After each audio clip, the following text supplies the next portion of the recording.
In this video, we're going to take a closer look at two commonly known terms known as inside out and inside in.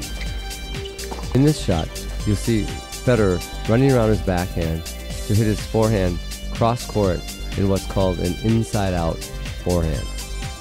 Next, in this upcoming shot, we see Federer doing the same maneuver of running around his backhand to hit what is called an inside-in shot, or a down-the-line forehand. So, in this video, we're going to concentrate on positioning yourself correctly to hit the inside-in forehand. Look closely at where the bodies are positioned on the court when attempting these two inside-in forehands. Federer's ball is out, but Akusa's ball is hit perfectly.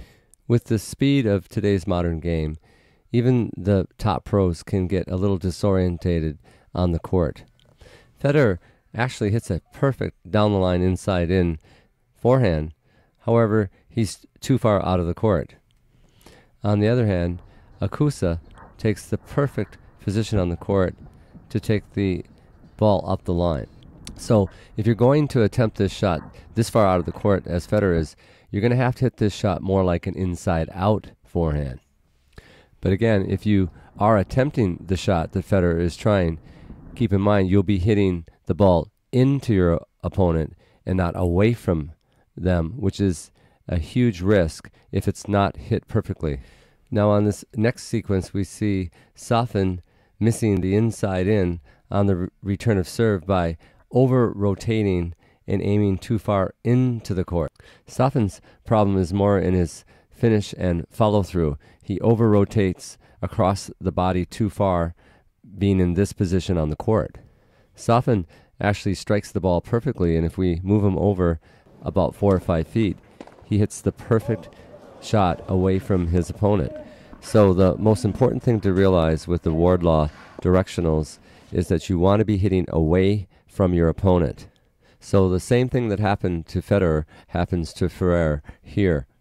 So my general rule of thumb is you can hit the inside in up to about where the stickman figure is, but anywhere farther out, you must go inside out. And the reason for this is once you've pulled yourself outside the single sideline, you now are hitting into your opponent and no longer away from them.